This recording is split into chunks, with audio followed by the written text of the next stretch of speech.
Amen. Merci de prendre place, s'il vous plaît. Merci au groupe de louanges. Bonjour à tous. C'est toujours un plaisir pour moi d'être ici, dans cette maison. Le pasteur Michael a déjà tout dit. Donc je suis là avec mon épouse, Laetitia. Donc c'est sa première fois, non? Au CRR, c'est ta première fois. Au CRR, c'est ta première fois.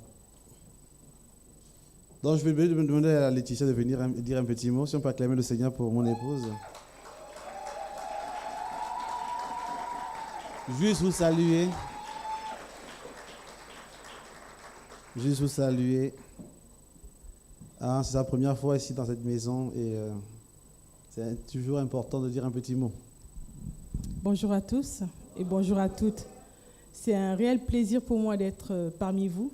Comme il le dit, c'est la première fois que je viens ici au CAR et contente de revoir des visages déjà connus et d'en découvrir d'autres.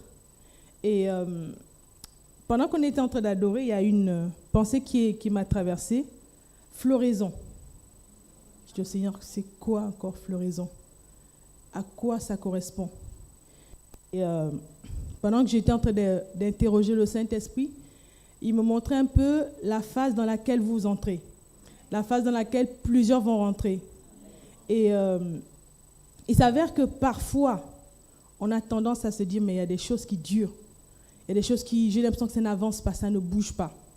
Mais le Seigneur te dit, floraison. Les fleurs vont s'ouvrir, mais sois patiente.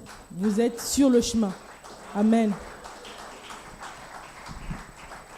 Amen, amen. Waouh, waouh, waouh. Donc, c'est mon épouse. Floraison. Ok, c'est un plaisir. En tout cas, c'est un plaisir de partager la parole de Dieu, de voir la phase dans laquelle vous êtes aujourd'hui. Je bénis Dieu pour le développement qui a pris place. Je bénis Dieu pour chacune de vos vies.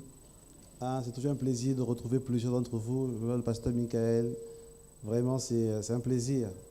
Antonella, la prophétesse Antonella aussi. Donc, c'est vraiment un plaisir de vous retrouver. Donc, je bénis Dieu pour la croissance. Pas juste numérique, mais aussi de chacun de vos vies. Je pense que c'est dans ce sens dont Laetitia parle ici de floraison. Et je crois que Dieu atteste le développement de vos propres vies déjà. Parce que parfois, on veut voir les développements numériques, ainsi de suite. Mais le développement doit suivre d'abord quelque chose qui se passe dans les vies de chacun d'entre vous. Et les leaders ici présents, en tout cas pour les connaître depuis assez longtemps, je bénis Dieu pour la maturité qui a pris place dans vos vies, qui a pris place dans vos cœurs. Je bénis vraiment Dieu pour cela. Je crois que le Seigneur est en train de commencer quelque chose de particulier dans votre vie. Je bénis Dieu pour cela. Je vais saluer aussi particulièrement ma maman qui est assise là. Est-ce qu'on peut acclamer le Seigneur?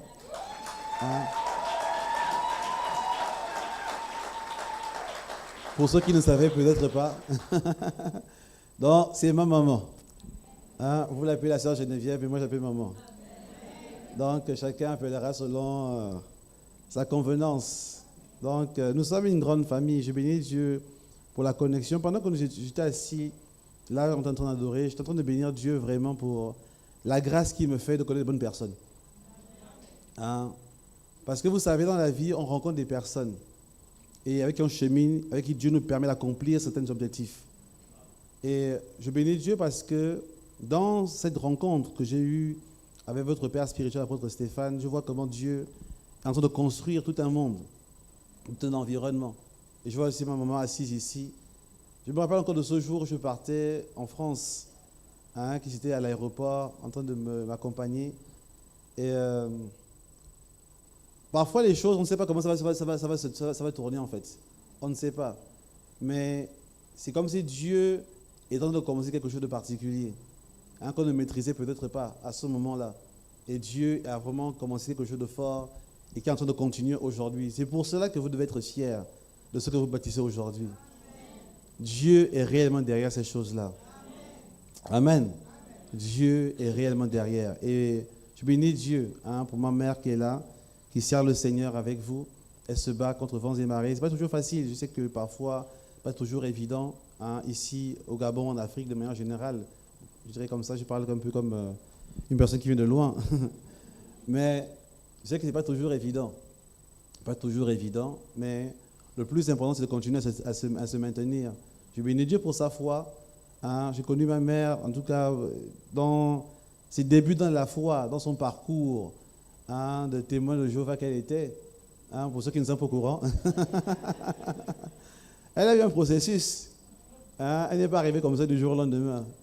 On s'est battu dans la prière. Seigneur, sauve sa vie, les livres là. Donc, si toi aussi tu as été par exemple témoin de Jéhovah, sache qu'il y a de l'espoir. ou autre chose. Donc, il y a de l'espoir. J'aimerais aussi acclamer le Seigneur pour la vie du pasteur Laurence. Est-ce qu'on peut acclamer le Seigneur?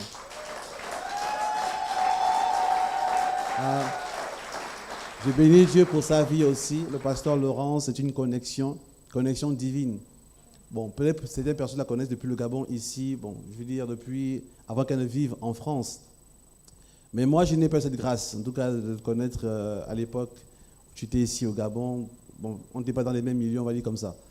Mais vraiment, Dieu crée les circonstances. Amen. Vous savez, Dieu est vraiment plus intelligent que nous. Dieu est plus intelligent que nous. Et Dieu sait ce qu'il poursuit. Et Dieu rassemble des pièces comme un puzzle en fait. Et parfois nous ne comprenons pas toutes les perspectives que Dieu poursuit. Nous ne maîtrisons pas tout ce que Dieu a envie de faire. Mais Dieu rassemble des personnes pour accomplir un but. J'aimerais dire quelque chose ici ce matin. Tu n'es pas là par accident. Tu es là parce que Dieu t'a connecté à un environnement pour accomplir quelque chose de particulier. Donc c'est la raison pour laquelle tu dois considérer ta place dans ces lieux. Tu dois considérer le mouvement qui prend place. Je bénis Dieu pour le pasteur Laurence et son époux, le pasteur Cyril, que vous connaissez aussi, qui n'est pas là aujourd'hui. Ils sont vraiment des amis, des personnes avec qui je chemine à Paris, avec qui on a cheminé pendant très longtemps. Je bénis Dieu pour la manière. Parce que je crois aussi que, bon, pour ceux qui me connaissent un petit peu, connaissez pas mon message.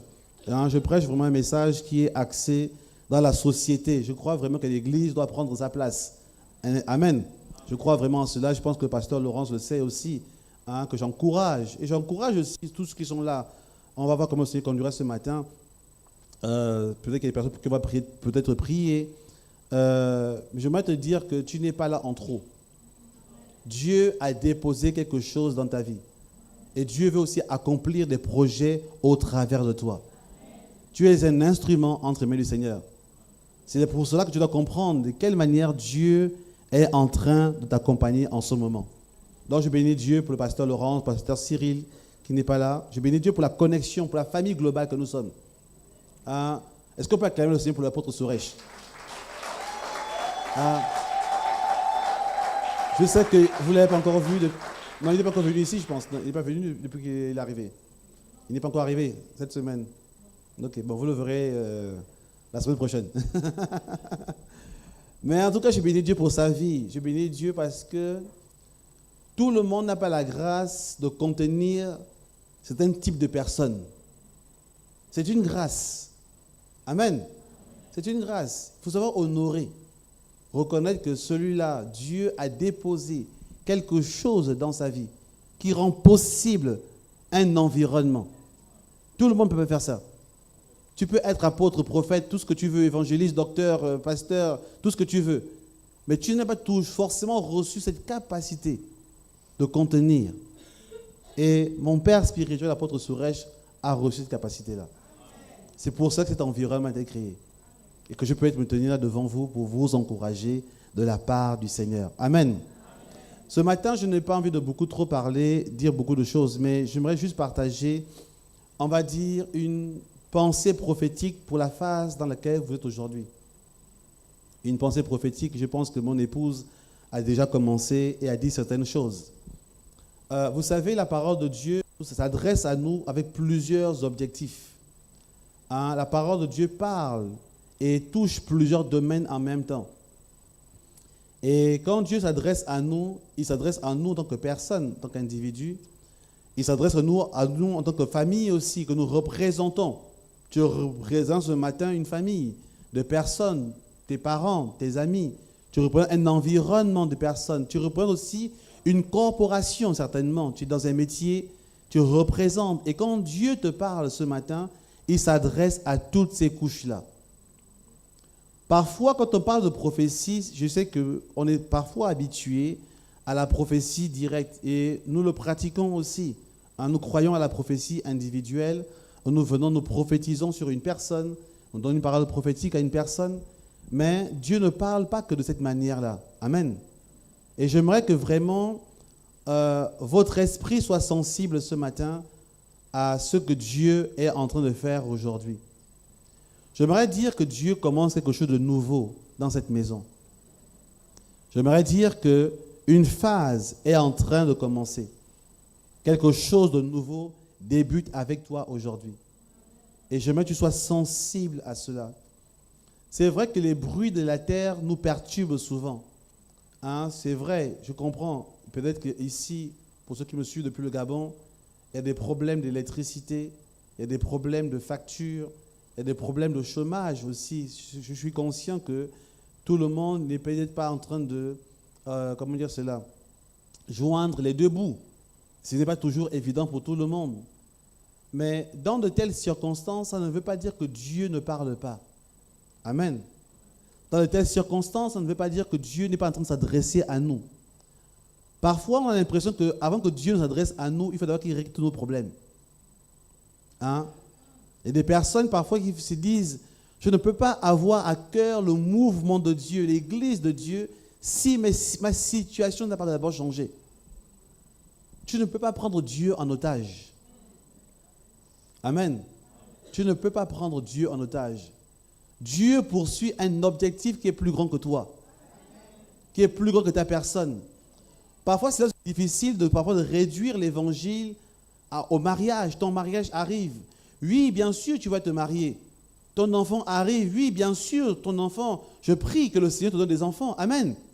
Je prie que le Seigneur te donne la prospérité financière, matérielle. Mais j'aimerais dire ce matin que Dieu poursuit quelque chose de plus grand que cela. Dieu poursuit des choses qui sont au-delà de ta personne. Et c'est dans ce cadre-là que tu te trouves, dans ce mouvement. Dans le mouvement dans lequel tu te trouves aujourd'hui, Dieu poursuit des objectifs. Dieu poursuit des intentions qui vont changer non seulement ta vie personnelle, qui va changer la vie de ton entourage et qui va aussi changer la vie de ta nation. Parce que tu deviens un instrument de changement dans ta nation. Amen. Dieu est sur le point de commencer quelque chose. J'aimerais lire avec vous un texte que vous connaissez certainement tous, Ésaïe 58, verset 12. Ce texte m'est venu tout à l'heure pendant que j'étais en train d'adorer et pendant que j'étais en train de chercher la manière dont la pensée prophétique devait sortir de mon esprit.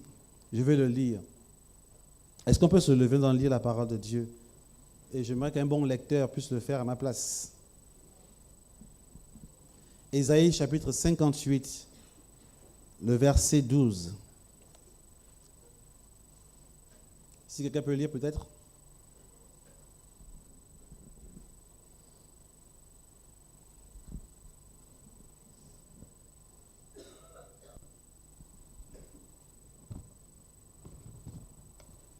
Je lis la parole de Dieu dans Ésaïe chapitre 58 au verset 12. Les tiens rebâtiront les ruines d'autrefois, et tu relèveras les fondements posés dans les siècles passés. Tu seras appelé réparateur des brèches, le restaurateur des chemins, qui rend le pays habitable. Amen. On peut s'asseoir. Les tiens rebâtiront sur d'anciennes ruines. Vous savez, cette parole prophétique est très très forte. Et ça, c'est la perspective dans laquelle le Seigneur vous met aujourd'hui. Vous rebâtirez sur d'anciennes ruines. Mais pour rebâtir, il faudra constater d'abord les ruines. Amen. Le problème, c'est quand nous sommes dans des ruines, c'est que parfois nous sommes découragés. Quand nous faisons face à des ruines, on se dit que ce n'est pas possible de se relever. Quand nous faisons face à des ruines, on se dit que c'est impossible de reconstruire. Rien de bon ne peut ressortir d'ici. Ça me rappelle cette parole prophétique d'Ézéchiel. Ces eaux revivront-ils? Est-ce que c'est possible que de ces ruines sorte quelque chose de fort? Est-ce que ces ruines peuvent enfanter de la vie? Est-ce que quelque chose de particulier peut reprendre possession aujourd'hui? Et j'aimerais dire qu'il y a un processus de restauration. La restauration n'est pas une déclaration. Le problème de l'Église aujourd'hui, c'est que nous ne sommes pas en train de bâtir.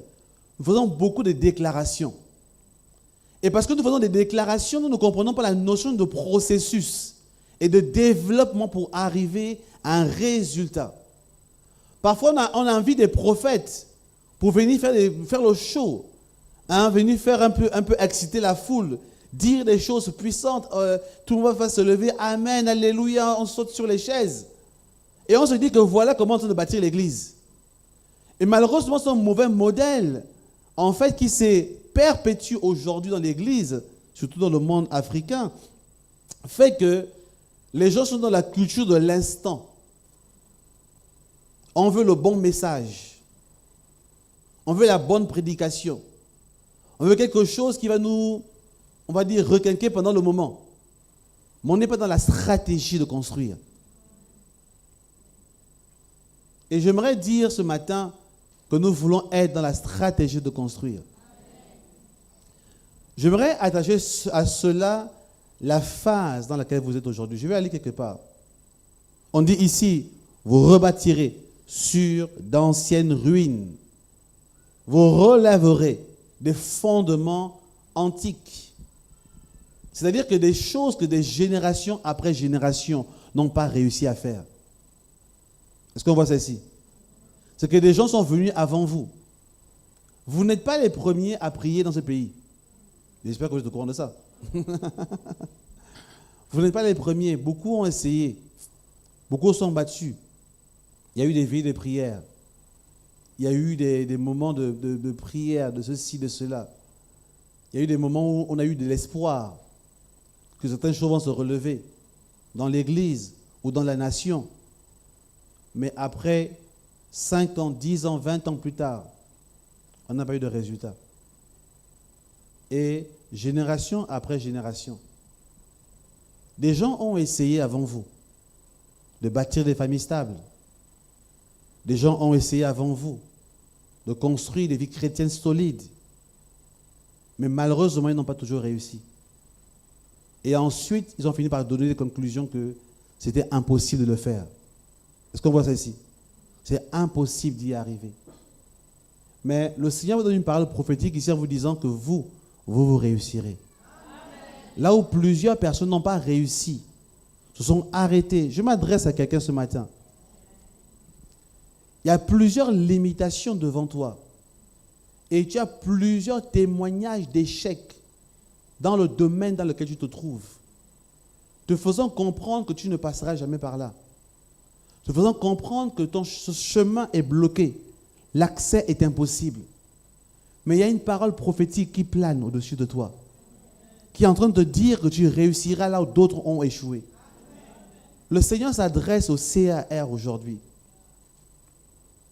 Le Seigneur s'adresse au CAR dans un mouvement spirituel. Vous savez, un mouvement n'est pas une église. Un mouvement est une intention de Dieu pour réaliser un projet. Je suis aujourd'hui émerveillé par le nombre de personnes qui veulent lancer des églises. Je me demande souvent, quand vous voulez lancer des églises, êtes-vous au courant des intentions de Dieu? Parce que les églises aujourd'hui sont devenues des projets des humains. Un peu un projet d'entreprise. Le Michael a une entreprise de quincaillerie. Moi aussi, j'ai lancé mon entreprise de quincaillerie. Antonella a une entreprise de boucherie. Moi aussi, je vais lancer ma boucherie. Comme ça, si elle se fait un chiffre d'affaires de combien? De 10 millions. Moi aussi, je ferai 15 millions. Malheureusement, c'est cela qui se passe aujourd'hui. On ne comprend pas que Dieu a des intentions. Un mouvement n'est pas une église. Et vous êtes dans un mouvement. Dans ce mouvement, Dieu a des intentions qu'il poursuit. Et la Bible déclare que la parole de Dieu ne retournera jamais à Dieu sans accomplir la raison pour laquelle elle a été envoyée. Quand une parole est prononcée, Dieu veille à ce que la parole se réalise. Dieu veille sur sa parole. Quand il déclare ici, tu rebâtiras, tu relèveras. C'est qu'une parole est lancée et un processus caché est en train de prendre forme. Maintenant, aujourd'hui, le Seigneur te demande ici, ne prête pas attention à la ruine autour de toi, mais prête attention au processus caché qui va faire sortir ta situation de la ruine, qui fera sortir ta nation de la ruine. J'aimerais parler aussi à la nation gabonaise. Vous savez, bien que nous sommes suivis dans plusieurs nations ici, mais il y a quelque chose que Dieu est en train de commencer ici dans les coulisses. Et Dieu veut commencer ces choses avec toi. Amen. Ne regarde pas à la situation de ruine, mais regarde au processus invisible que Dieu est en train de mettre en place aujourd'hui. Et ce processus invisible se passe avec toi. Parfois, on se méprise. On se dit, si Dieu veut relever cette nation au niveau spirituel, économique, politique, à tous les niveaux sociaux, Seigneur, tu passeras par des grands noms, pas par moi. Tu passeras par des grandes personnalités, pas par moi. Mais Dieu veut relever les ruines anciennes au travers de toi. Dieu veut passer au travers de toi. Mais ici, la question c'est, quelle est ta focalisation? Tu regardes à quel niveau? Où regardes-tu? Où tes regards sont-ils tournés? Tu es tourné vers la ruine ou tu es tourné vers le processus invisible de Dieu? Vous savez, quand Dieu parle ici, dans le CAR, il y a quelque chose peut-être que vous ne voyez pas et que vous avez besoin d'un regard prophétique. Parce que peut-être que tu regardes des enseignements, tu regardes des prédications, tu regardes un bon message. Mais il y a quelque chose d'invisible qui est en train de se tisser. Amen. Quelque chose d'invisible, de surnaturel, qui est en train de prendre forme. Ne négligez pas la puissance de la parole de Dieu. Beaucoup de personnes réalisent aujourd'hui plus la puissance des miracles. Oui, les miracles, c'est super. Gloire à Dieu pour les miracles. Gloire à Dieu pour les résurrections. Gloire à Dieu pour l'onction du Saint-Esprit qui délivre, prophétise. Mais la parole de Dieu va plus loin que cela. Et je suis persuadé que plusieurs ici, vous négligez la puissance de la parole de Dieu. Parce que quand tu ne négliges pas la puissance de la parole de Dieu, tu vas écouter différemment les choses. Chaque chose qui se déclarait ici, tu le prendrais comme des outils pour construire ton avenir. Amen. Un avenir est en train de te construire en ces lieux. Quelque chose est en train de se bâtir au-delà des regards. J'aimerais parler à quelqu'un ici disant que quelque chose prend forme au-delà de ce qui se voit. Vous savez, dans Daniel, on parle de la pierre qui s'échappe sans le secours d'une main, qui vient frapper un géant au pied d'argile. Et cette pierre devient une grande montagne. La réalité est celle-ci, c'est qu'il y a eu un processus invisible de développement de la montagne. Amen. Une pierre ne devient pas une montagne du jour au lendemain. Il y avait un mécanisme caché qui a amené un développement, qui a amené une croissance et qui l'a amené à s'imposer. Il y a un processus dans lequel vous êtes aujourd'hui. Un processus de développement, de croissance.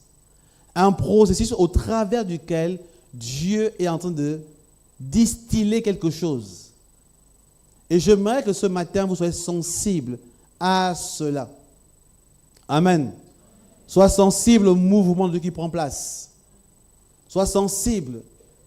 Même si tu as l'impression d'être faible, même si les circonstances t'ont dépassé, même si les choses autour de toi sont difficiles, mais il y a quelque chose qui est en train de prendre place dans ta vie aujourd'hui. Quelque chose prend place dans l'église, dans ce mouvement du CAR. Quelque chose prend place. Et la phase des 5 ans aujourd'hui vient inaugurer quelque chose de particulier. Vous savez, les choses de Dieu fonctionnent par phase. Il y a un processus. Il Il y a des choses qui prennent forme au fur et à mesure. Et vous devez être sensible à la manière dont Dieu est en train de le faire. Amen. Soyez sensible au mouvement de Dieu afin de participer à ce que Dieu est en train de faire. Nous allons lire rapidement Actes chapitre 1. Voilà mon texte ici. Je suis juste en train d'introduire mon enseignement. Je suis en train de parler d'un mouvement dans les nations. Un mouvement dans les nations. Il y a un mouvement qui commence ici en ces lieux, mais qui ne s'arrêtera pas en ces lieux. Il y a un mouvement qui commence dans ta vie, mais qui ne s'arrêtera pas dans ta vie. Il y a un mouvement qui commence dans ta maison, mais qui ne s'arrêtera pas dans ta maison. Ce qui commence comme une semence deviendra un arbre demain. Ce qui commence comme une pierre deviendra une montagne demain. Voilà pourquoi sois sensible au processus invisible de Dieu. Vous savez que la parole de Dieu est libérée, il y a une puissance en elle. Quand Dieu dit dans Genèse chapitre 1 que la lumière soit, en réalité, il y a une puissance créatrice. Il y a un mécanisme. Bon, en réalité, ce que nous appelons miracle, c'est assez compliqué en réalité. Je ne vais pas être trop loin dans mon explication ce matin. Mais en réalité, dans chaque miracle, il y a un processus. Dans chaque miracle, il y a un processus. Même si le processus est clair invisible. Amen. Parce que nous voyons juste, parce que nous sommes des humains, je comprends. Nous sommes des humains. Et nous voyons la chose se passer de manière subite. Mais dans le monde invisible, quelque chose se crée. Est-ce qu'on voit ceci? Même quand un paralytique se lève, il ne se lève pas juste. Non. Il y a quelque chose dans le monde de l'esprit qui est enclenché. Au travers de la parole, lève-toi et marche. Lève-toi et marche a la capacité de créer une réalité qui n'existait pas. Est-ce que vous voyez ceci? C'est que la parole est créatrice. Chaque parole que Dieu libère contient en elle une énergie, une puissance d'emmener un déplacement, d'amener un changement et un bouleversement. La parole de Dieu, elle n'est pas inerte. C'est pourquoi on dit que la parole ne retourne jamais à Dieu sans accomplir. Parce que quand la parole est libérée, il y a une puissance qui est à l'intérieur. Et à chaque fois que Dieu parle, sachez que Dieu libère une puissance, un mécanisme de créer, de changer, de transformer. Quand Dieu parle dans ton mariage, il libère la capacité de créer quelque chose. Quand il parle dans la vie de tes enfants, il libère la capacité. Quand il parle dans tes affaires, quand il parle dans tes situations, quand Dieu parle, je parle de quand Dieu parle. Parce que parfois on confond des choses. Quand Dieu parle, et je m'aurais dit quand Dieu parle dans ta nation, il libère une capacité. Quand Dieu parle. La parole de Dieu n'est pas inerte. Et dans Actes chapitre 1, il y avait aussi une situation de ruine. Israël, pendant très longtemps, attendait le Messie. Ils étaient dominés par les Romains. Dans une situation difficile, quand Jésus est arrivé, il a exercé son ministère pendant 3 ans et demi. Ensuite, il est mort, ressuscité. Les disciples dans cette période étaient un peu déboussolés en réalité. Ils se demandaient, mais c'est quoi la suite? Qu'est-ce qui va se produire après cela? Que devons-nous faire? Ils s'étaient comme embêtés. Et dans cette situation, Jésus a parlé. Amen. Jésus a parlé. J'aimerais que vous compreniez ceci. C'est qu'il y a des phases dans lesquelles un mouvement prend place dans les nations. Il y a des phases. J'aimerais parler de la première phase ici qui est de rester quelque part. Demeurer, camper. Camper. Dans Acte 1, verset 4, on dit ceci, Jésus leur dit, on dit, comme il se trouvait avec eux, il leur recommanda de ne pas s'éloigner de Jérusalem, mais d'attendre ce que le Père avait promis, ce que je vous ai annoncé. Amen. Il y a des périodes dans lesquelles Dieu nous demande de rester, de camper. Je pense qu'ici, on s'appelle Gilgal. Amen. Est-ce que je parle à Gilgal ici? Vous devez comprendre la notion de Gilgal. Quand le Seigneur vous a appelé, en fait, la première chose n'est pas d'abord de faire, d'aller. Mais la première chose est de rester, de camper, de demeurer, de bâtir, de faire asseoir certaines choses.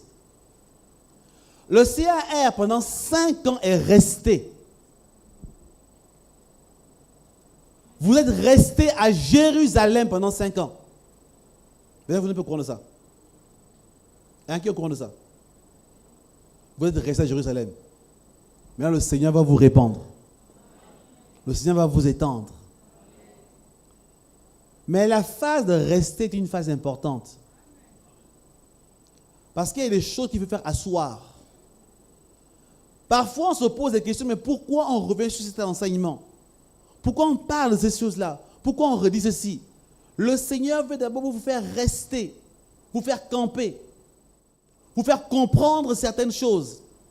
Il y a des personnes qui sont parties, mais mal préparées, elles ont échoué. Mal préparées, elles n'ont pas réussi. Elles ont fini par remettre en cause le mandat que Dieu leur avait donné. Mal préparées, ils ont mal saisi les intentions de Dieu. J'aimerais dire que dans la vie, il y a des phases où tu dois rester. Même si ça bouge autour de toi.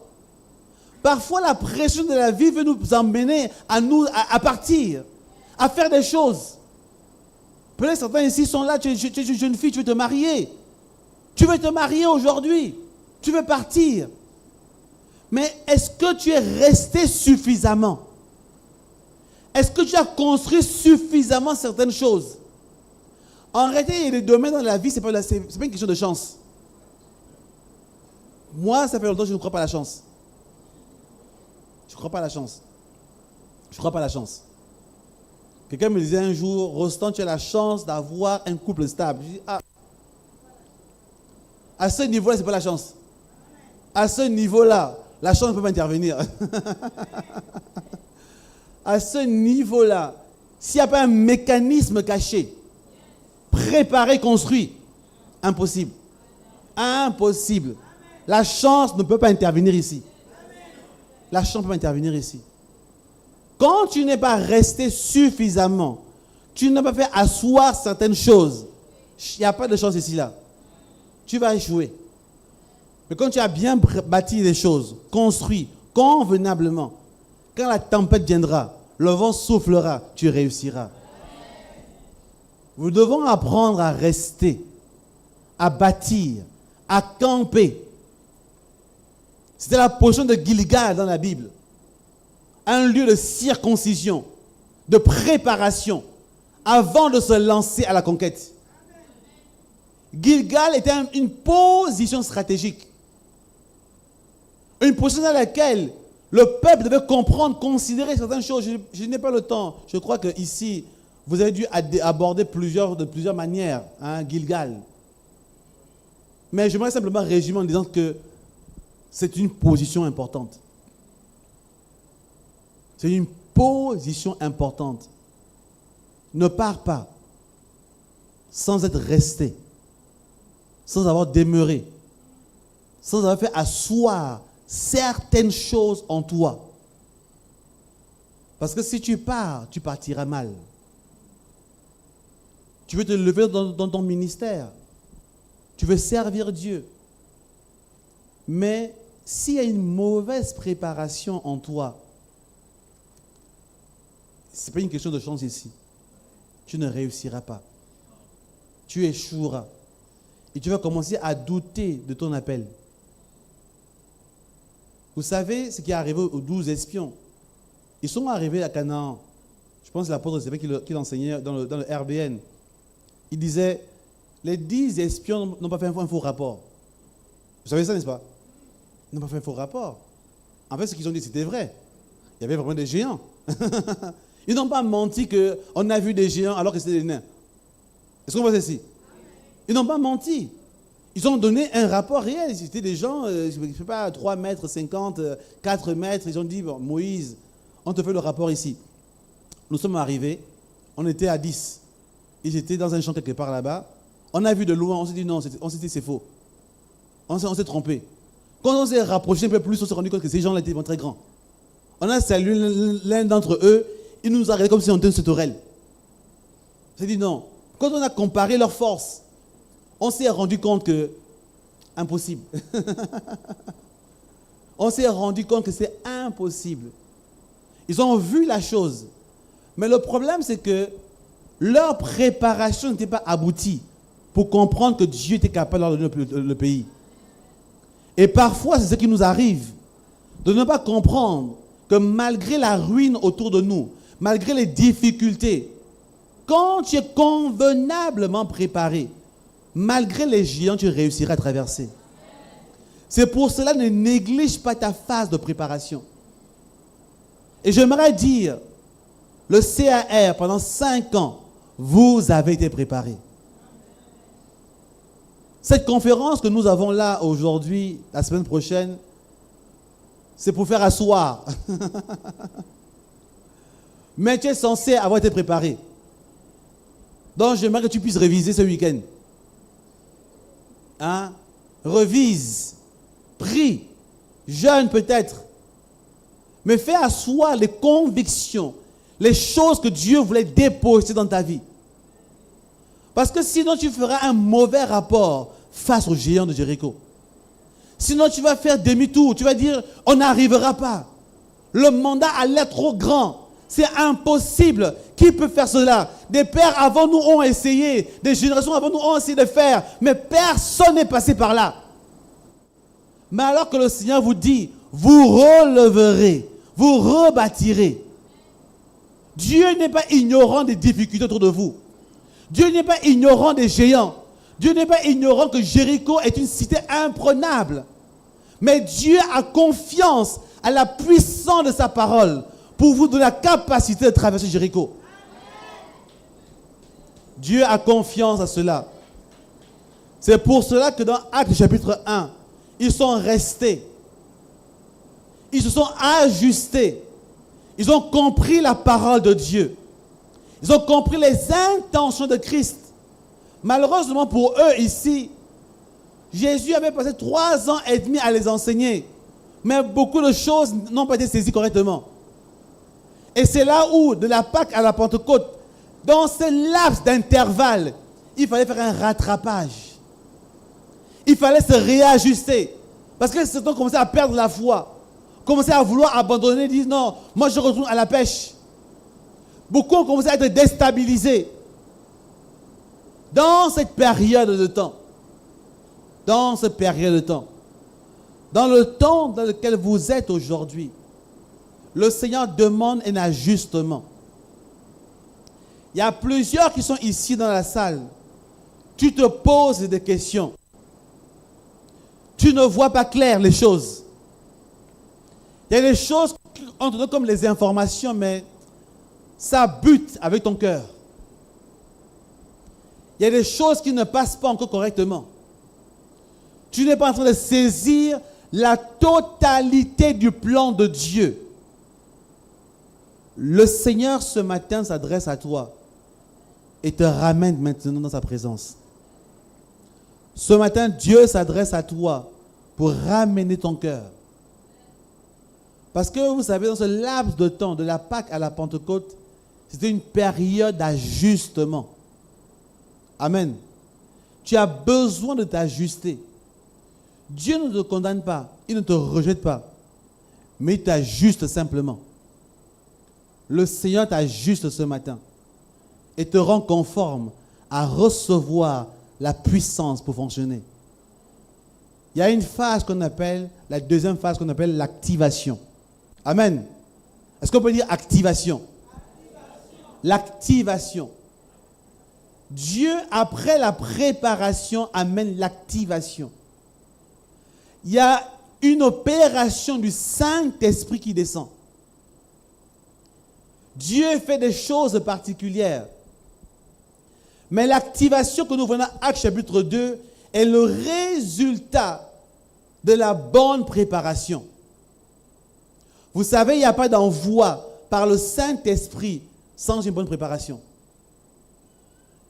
Parfois, beaucoup de personnes mettent plus l'accent sur « maintenant on va prier, Dieu va agir, Dieu va descendre ». Mais il faut lire les mécanismes dans la Bible. À cause du temps, on ne va pas trop lire. Lisez comment la gloire de Dieu est descendue au temple de Salomon. Est-ce qu'on voit ça ici? Mais pourquoi la gloire est descendue? Parce que le temple a été bien construit. Amen. Une bonne préparation amène l'activation. Mais l'activation ne se fait pas dans n'importe quelle manière. Dieu ne vient pas agréer quand l'offrande n'est pas bien faite. Dieu ne vient pas agréer de cette manière-là. Dieu agrée parce que la chose est bien bâtie, bien construite. Quand on construit convenablement, Dieu vient agréer. La puissance de Dieu descend et vient apporter l'activation. Dans la phase dans laquelle vous êtes aujourd'hui, le Seigneur est en train d'amener une activation. Il y a une activation qui va prendre place dans les vies de chacun d'entre vous. La parole qui a été accumulée pendant tout ce temps va être rendue fonctionnelle. Il y a des choses qui sommeillent en plusieurs ici, qui dorment en plusieurs. Peut-être que même tu n'es même pas conscient des capacités qui sont en toi. Peut-être en toi se cache une femme d'affaires. Mais tu n'es pas conscient de ces choses-là. Tu te méprises, tu te négliges. Tu te dis, moi je n'ai rien. Mais le Seigneur veut souffler un vent nouveau maintenant. Il veut maintenant t'activer et te rendre capable de fonctionner à un niveau dans lequel tu n'as jamais fonctionné. Quelque chose est une semence qui est descendue en toi. Une semence que le Seigneur a fait germer à l'intérieur de toi. Mais pour l'instant, tu n'en es pas conscient. Dans la phase d'activation, le Seigneur veut maintenant le sortir, veut souffler dans ta vie et te faire découvrir des capacités cachées en toi. Amen. Il y a des choses que Dieu veut faire sortir en nous. Vous savez, Pierre, pendant longtemps, Pierre ne savait pas ce qu'il était, ce prédicateur-là. Mais à un moment donné, la chose est ressortie de lui. Amen. Il y a une phase d'activation. Et l'activation amène au déploiement. On va lire rapidement Actes chapitre 11, verset 22. Le déploiement. C'est l'expansion dans laquelle le CAR va entrer. Une phase de déploiement. Le Seigneur va vous déployer dans les nations de la terre. Il va vous déployer dans les secteurs d'activité. Il va vous déployer pour rebâtir, pour reconstruire. Là où la ruine se trouve. Vous savez, le mandat de l'Église n'a jamais été de rester enfermé dans les quatre murs. Vous le savez ça? Le mandat de l'Église n'a jamais été ça. Le Seigneur va mener un déploiement dans toutes les sphères de la société. Toutes les sphères de la société doivent être visitées par la puissance de Dieu. Dieu n'a jamais enfermé son évangile dans les quatre murs. Le déploiement et l'expansion ne concernent pas une croissance numérique. Quelqu'un va se dire, non, on va passer maintenant de 200 à 500 personnes. Gloire à Dieu si c'est le cas. Mais ça ne se limite pas à ça. Amen. Il y a des domaines qui sont bloqués. Il y a plusieurs personnes ici. Il y a des domaines au niveau social, économique, au niveau de l'éducation. Plusieurs domaines sont bloqués. L'expansion consiste à débloquer cela. Je veux, pendant que nous en parlons, comme des semences enfermées dans des terres. Je veux comme des semences enfermées. Et je vois ces semences-là éclore, briser les limitations. Plusieurs sont ici comme brisés, comme limités. Et Dieu veut amener, comme l'a dit tout à l'heure, une floraison. Il veut faire exploser des environnements limités. Il y a une expansion qui va prendre forme. Voilà pourquoi nous parlons de déploiement. On va lire rapidement Acte 11, verset 22. On dit, le bruit en parvint aux oreilles des membres de l'église de Jérusalem. Ils envoyèrent Barnabas jusqu'à Antioche. Lorsqu'il fut arrivé et qu'il eut vu la grâce de Dieu, il s'en réjouit et il les exhorta de tous rester d'un cœur ferme, attaché au Seigneur. Car c'était un homme de bien, plein du Saint-Esprit et de foi, et une foule assez nombreuse se joignit au Seigneur. Barnabas se rendit ensuite à Tars pour chercher Saul. Et l'ayant trouvé, il l'emmena à Antioche. Et pendant toute une année, ils se réunirent aux assemblées de l'Église. Ils enseignèrent beaucoup de personnes. Ce fut à Antioche que pour la première fois, les disciples furent appelés chrétiens. En ce temps-là, des prophètes descendirent de Jérusalem à Antioche. L'un d'eux, nommé Agabus, se leva et annonça par l'Esprit qu'il y aurait une grande famine sur toute la terre. Amen. Vous savez, l'expansion qui a pris place à Jérusalem a mené un déploiement. Ce déploiement a activé des personnes. Et il y a deux noms ici qui ressortent, Barnabas et Agabus.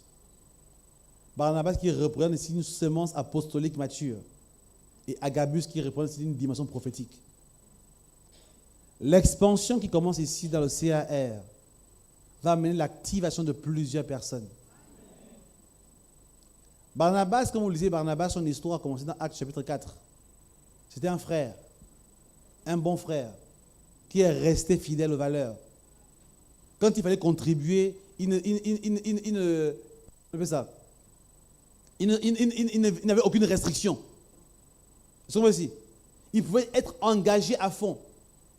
Quand il fallait vendre toutes ses terres, le gars l'a fait. Il a déposé les offrandes aux pieds des apôtres. Son engagement était total. Il n'était pas engagé à moitié.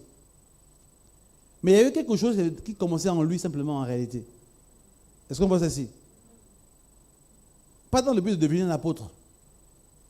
Parce que parfois il y a des gens qui font des choses pour devenir un apôtre. Quand c'est ce cas-là, rien ne se passera. Si ton engagement a de mauvaises motivations, Dieu ne te visitera jamais. Si ton engagement a de mauvaises intentions, tu es loin du regard de Dieu. Mais si ton engagement est sincère, tu es juste resté à Jérusalem, servant le Seigneur d'un cœur pur, répondant à la demande de Dieu, Dieu te trouvera sur le chemin. Barnabas, c'est cet homme-là qui a suivi un processus de développement, de croissance, jusqu'au moment où Dieu a commencé à faire des choses avec lui. Des choses ont commencé, des opérations de l'esprit. En fait, c'est-à-dire que pendant que Barnabas faisait ces choses-là, donner la nourriture là-bas, donner l'argent par-ci, par-là, il ne se rendait pas compte qu'un mécanisme prenait place dans sa vie. Il n'avait pas un regard sur le processus qui se passait en lui. J'imagine un jour, pendant un dimanche après la réunion, Pierre a dit, mais Barnabas, à Antioche, il y a un couple un gars qui prie là-bas, est-ce que tu veux faire un tour à Antioche? Il dit, ok, pas de souci. Il a relu, ça comme il faisait d'habitude. Est-ce que voici? Il a fait comme d'habitude. Mais en allant à Antioche, des choses ont commencé en lui, ils sont enclenchés. La phase d'expansion qui prend place aujourd'hui au CAR se fera parce que tu es en train de suivre un processus correct, un processus fidèle. Et le Seigneur ne t'oubliera pas dans le processus. Dieu se servira de toi. Quel que soit le domaine dans lequel il va t'envoyer, quelles que soient les choses qu'il veut faire au travers de toi, qu'il veut accomplir au travers de toi, des choses vont commencer à prendre forme. Voilà pourquoi sois conscient ici du processus de développement. Sois conscient ici des choses que Dieu veut bâtir en toi. Amen. Fais confiance en Dieu. Fais confiance à son environnement qui est en train de te bâtir, te former, te forger. Amen. Fais confiance à ces choses-là. Et quand le moment sera venu, un déploiement se fera au travers de toi. J'aimerais dire ici au CAR que quelque chose va se faire. Vous entrez dans une phase où des apôtres et des prophètes sortiront. Vous savez ici, on dit, j'aime ce verset qui dit, en ce temps-là, des prophètes descendirent de Jérusalem à Antioche. Ça veut dire que Jérusalem était Gilgal. Jérusalem était ce lieu de préparation, ce lieu de raffinement, ce lieu dans lequel on était en train d'extraire de l'or. Et il y a eu une phase de maturité qui est arrivée, qui a permis que Jérusalem commence maintenant à produire l'excellence qui se faisait en son sein. Et j'aimerais prophéter ce matin maintenant, dans le nom de Jésus, que l'excellence commence à sortir de ces lieux. Que de ces lieux, maintenant, l'excellence soit envoyée dans les nations de la terre. Que l'excellence sorte de cet endroit, soit maintenant envoyée dans différentes sphères de la société, afin de redéfinir, de bâtir, de reconstruire, de relever des anciennes ruines. Que là où la ruine se trouvait, que de ces lieux sorte une voix de Dieu qui parlera aux nations. Qu'une voix de Dieu sort de cet environnement pour reconstruire, pour relever, pour rebâtir. Je prie dans le nom de Jésus que tu sois cette voix. Que tu te lèves aujourd'hui en tant que Barnabas, qui a suivi un processus achevé. Que tu te lèves aujourd'hui en tant qu'Agabus, en tant qu'un prophète mature, capable de discerner un environnement et libérer la parole de Dieu avec clarté, avec exactitude. Que cela soit ton héritage aujourd'hui. Que le processus de Jérusalem prenne forme maintenant en Gilgal. Le Seigneur aujourd'hui, pendant que je suis en train de réfléchir à cet enseignement, je voyais comment Dieu, le Seigneur, transformait, pas le nom de votre église, parce que mon but n'est pas de vous rebaptiser ici, mais c'est de comprendre la notion spirituelle qui entoure cet environnement. Un environnement apostolique est comme cet environnement de Jérusalem. Amen. À Jérusalem, il y avait plusieurs combinaisons. Il y avait plusieurs choses. En esprit, le Seigneur vous positionne ici comme Jérusalem. Un lieu dans lequel se forgent des apôtres et des prophètes. Un lieu dans lequel se forge la doctrine. Un lieu de jugement de l'équilibre spirituel de la nation. Dieu est en train de vous forger. Vous savez, Jérusalem est beaucoup de choses. Je ne suis pas en train d'aller dans trop de choses là-dessus cet après-midi, ce matin. Mais il y a eu le concile de Jérusalem. Pourquoi? Parce que c'est là où vous pouvez juger les choses, n'est-ce pas? C'est qu'on pouvait voir, discerner les fausses doctrines, voir des choses. Quand Dieu construit un environnement apostolique, il fait cet environnement un lieu de juge, un lieu de maturité. C'est ce que Dieu dit à l'église d'Éphèse. Je reconnais que tu peux discerner les faux apôtres. Tu peux reconnaître, tu peux juger, tu peux avoir la balance de comprendre qu'est-ce qui est bon, qu'est-ce qui est mauvais. Le Seigneur fait de vous cet environnement. Maintenant, pour que cela soit effectif, des hommes et des femmes doivent se lever. Des hommes et des femmes doivent être capables de comprendre l'étendue de leur appel, l'étendue de leur mandat et bâtir en fonction de cela. Je vais terminer rapidement par un dernier point qui est après le déploiement, il y a ce qu'on appelle la reproduction. Vous n'êtes pas appelé à rester juste vous. Cette expérience qui a pris forme ici ne s'arrêtera pas ici. En réalité, tel que Jérusalem était un incubateur, Jérusalem a produit des incubateurs par la suite. Et ça, vous le lire dans Actes chapitre 13. Une combinaison de personnes, de mécanismes, de préparation. On dit à Jérusalem, il y avait des prophètes, dans entier, il y avait des prophètes et des docteurs. Pendant qu'ils servaient le Seigneur ensemble, l'Esprit dit. Amen. Même mécanisme, incubation, préparation, activation, déploiement. La même chose est reproduite. Et quand Paul est parti, il a refait la même chose partout où il partait. À Éphèse, à Corinthe et ainsi de suite. de manière à ce que Paul, au travers de lui, l'évangile s'est répandu dans les nations. Il y a une phase d'expansion qui commence aujourd'hui. Une phase de déploiement commence là maintenant. Et cette phase, elle commence avec toi. Elle se produit avec toi. Tu dois être conscient du processus qui doit prendre forme en toi pour rendre cela possible.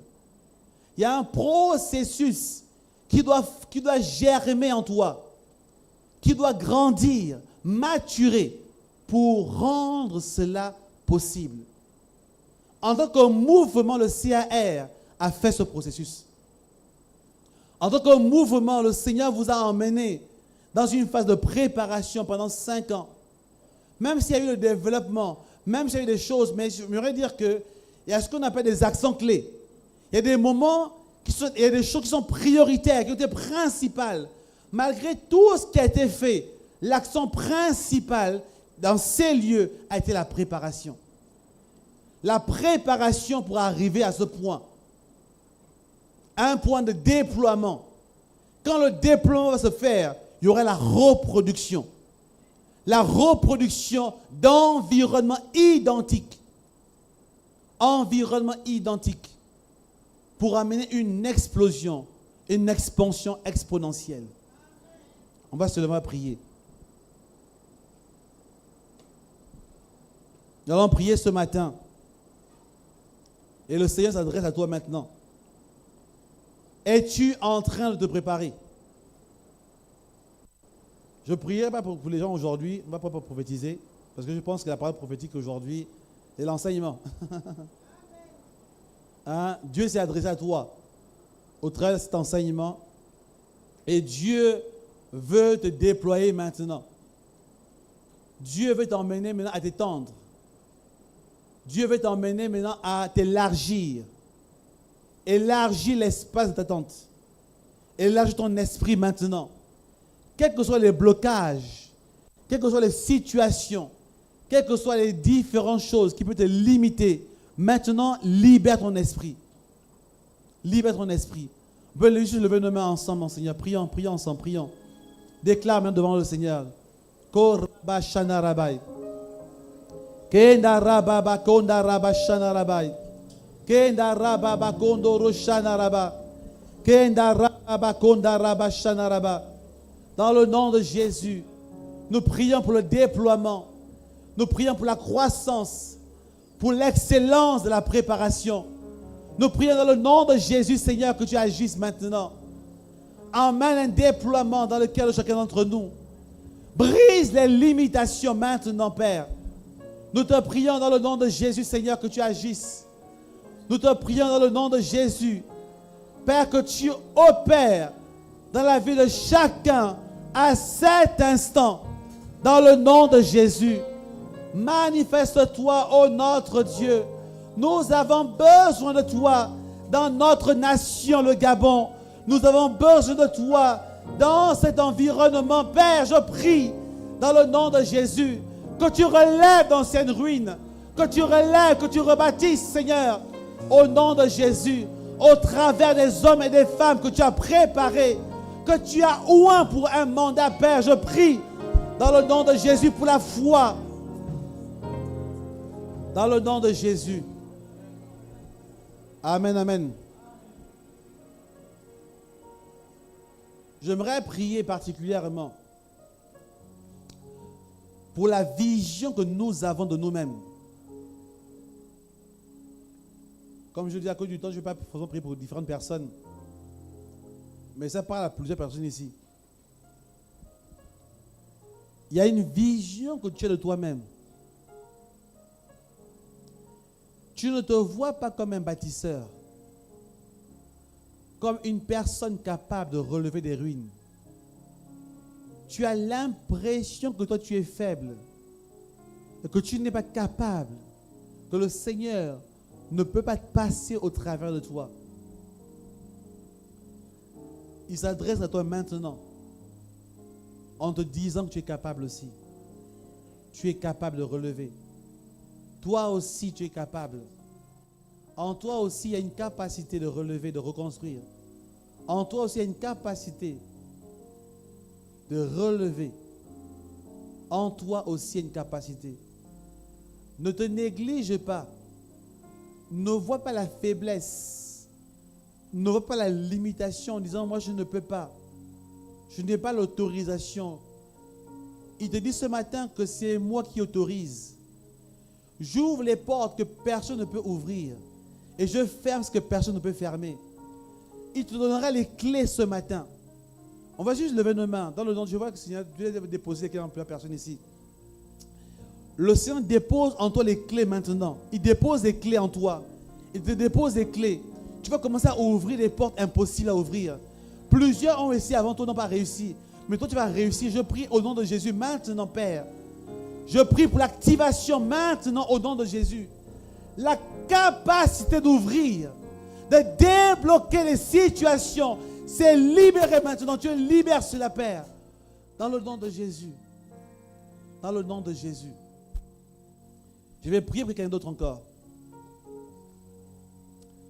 Je vois comme un mariage bloqué. Tu as beaucoup prié. Tu as beaucoup jeûné. Ce mariage est là compliqué, difficile. Et tu es au bord de la rupture. Le Seigneur ce matin te donne une clé. Saisis-la maintenant. Il te donne une clé. Tu poses la question à Dieu, Seigneur, ce mariage revivra-t-il? Ce matin, il te donne la clé maintenant. Ne regarde pas aux géants. Regarde à la parole de Dieu te concernant maintenant.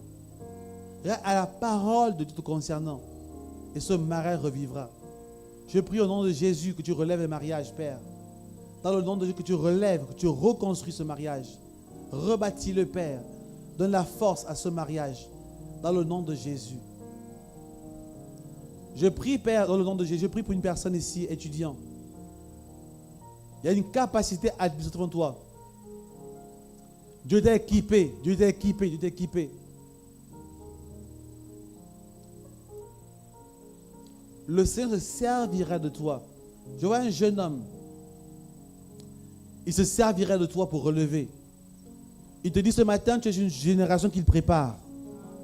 Tu es une génération qu'il prépare. Tu es une génération qu'il prépare.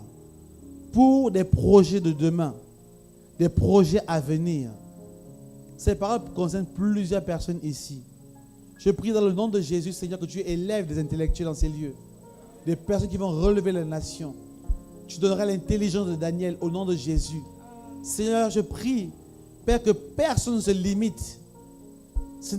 Ne vois pas ta condition actuelle, mais aie un regard prophétique. Daniel est rentré à Babylone comme esclave et il a fini comme gouverneur. Je prie au nom de Jésus, maintenant, dans le nom de Jésus, relève les yeux de plusieurs à cet instant, dans le nom de Jésus. Je te bénis, je te rends grâce, au nom de Jésus. Amen, amen, amen.